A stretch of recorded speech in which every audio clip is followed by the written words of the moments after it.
If you're a youngest born child, then perhaps you've been on the receiving end of being underestimated, overlooked, maybe even bullied or resented by your older siblings. Often, last born children get a bad rap for being spoiled, entitled, and maybe not as hardworking as their older siblings. But what the research actually shows is that because they've had enough time to observe and learn and maybe trial and error and strategize within their own mind, they actually end up being a lot more independent, a lot more free in their decision making, and maybe have bigger risk taking capacity simply because they've learned how to fall down and get back up so many times by themselves. Also, if the older sibling has become burnt out from their role of being the family counselor, caregiver, accountant, all those wonderful titles that the older one sometimes gets, and then eventually they get burnt out possibly, then the younger sibling suddenly gets this promotion where all of a sudden they end up being the new de facto important child, and they end up rising into this role and finally receiving a lot of credit, attention, and acknowledgement. But those original wounds of being overlooked and kind of underestimated never really go away. For a long time, they might be infantilized and thought to not be as competent as their other siblings. And maybe in some cases, they can end up being shielded from a lot of things and then having to figure things out on their own. And in other cases, they might end up being overexposed to things that are quote unquote above their pay grade, so to speak. Now, let's say if there's a bigger age gap between the youngest and the eldest or the middle child, then they're really going to be exposed to, let's say, media, content, conversations, conflict that is much too mature for their brain in terms of where their brain should actually be at in terms of wiring and exposure. And sometimes this can be harmful and problematic, and that's why a lot of younger siblings end up having more anxiety than their siblings.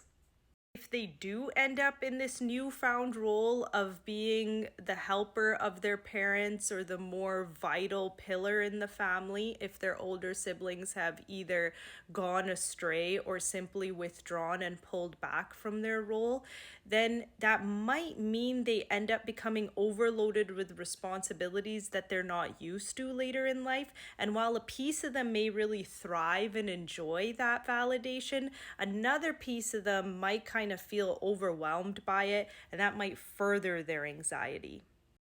Being more observative and learning how to read the room and be very attuned to the energy and moods around you might end up being a survival mechanism, because as the youngest, you might not be involved and the focal point of the conflict early on in the family's life, but you might end up needing to self protect and kind of shield yourself from a lot of the problems that might be going on. The other thing is, when you do speak up about some of the emotions that you might be invalidated or gaslit in the terms of people viewing you to be a lot younger than you are, where in actuality you've had to grow up much faster than you should have.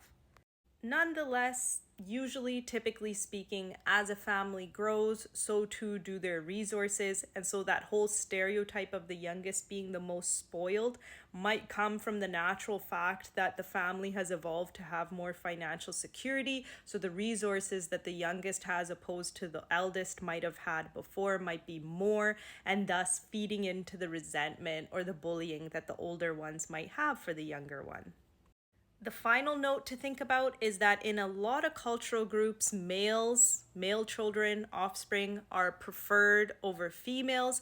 So in a lot of ethnic minority families, the youngest ends up being a boy because families are trying to have their boy. And then when they do, that's when they are done their child rearing days. And sometimes this can add another nuance in the sense that the boy may in fact be showered with more luxuries and leeway than the female offspring have if there is gender discrimination going on in the family, and a male youngest sibling will either go against this and rebel and go the other way because they resent their privilege, or they could utilize it as a strength and really flourish and become successful and a strong pillar in the family unit as well. There's a lot of different variations that can come out of depending on what are the financial situation of the family. Do they have gender preference for males?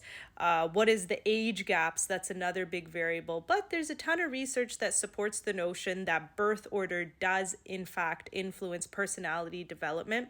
What are your thoughts? Have you noticed any of the things I've mentioned if you are, in fact, the last born in your family? Or do you disagree? Has it been a different experience for you? Let me know.